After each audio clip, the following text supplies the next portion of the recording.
The issue that initially sparked tensions between Iran and the United States now appears to be back at the center of attention once again. We are talking about the inspection of Iran's nuclear enrichment facilities. A major update has emerged on this matter.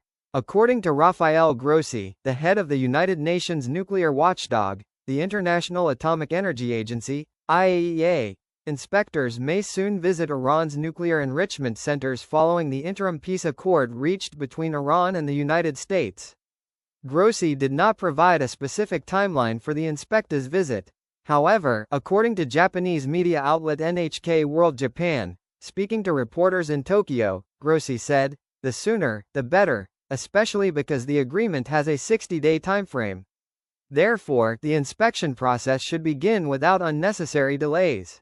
Meanwhile, according to a BBC report, Grossi stated that whether the inspections take place the day after tomorrow, in a week, or within 10 days is important, but not absolutely mandatory. For the past year, IAEA inspectors have been denied access to several of Iran's major nuclear facilities.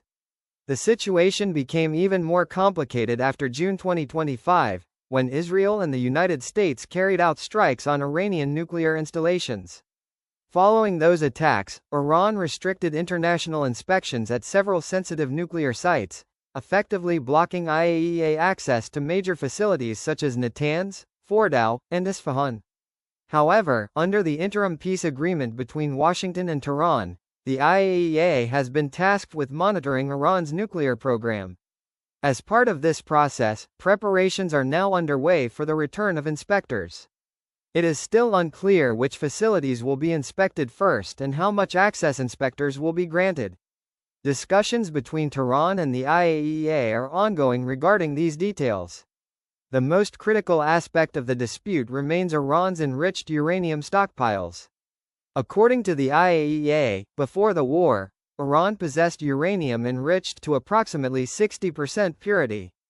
This level is technically close to weapons-grade material and could potentially be further enriched for nuclear weapons production. Following the conflict, the international community's biggest concern is how much of this uranium remains intact and whether any portion has been moved to undisclosed locations. At present, there is no confirmed information regarding the whereabouts of the remaining enriched uranium stockpiles. The IAEA has been pressing Iran for months over these reserves. The agency maintains that Iran must ensure transparency regarding its nuclear materials and nuclear-related activities. Interestingly, differences have emerged between American and Iranian statements on the issue. According to Reuters, U.S. President Donald Trump claimed that Iran had agreed to allow nuclear inspections. Iran, however, has firmly denied this claim and has even rejected suggestions that formal discussions on its nuclear program have begun. Amid these conflicting narratives, if IAEA inspectors are ultimately granted access to sensitive nuclear facilities such as Natanz, Fordow, and Isfahan, it could provide a clearer picture of whether Iran's nuclear program remains capable of producing a nuclear weapon despite the intense conflict and airstrikes. For now, Iran and the United States have agreed to a 60-day negotiation period. During this time, discussions are expected to cover major issues including the nuclear program, sanctions, oil exports, and regional security. As a result, the return of IAEA inspectors is not merely a technical process.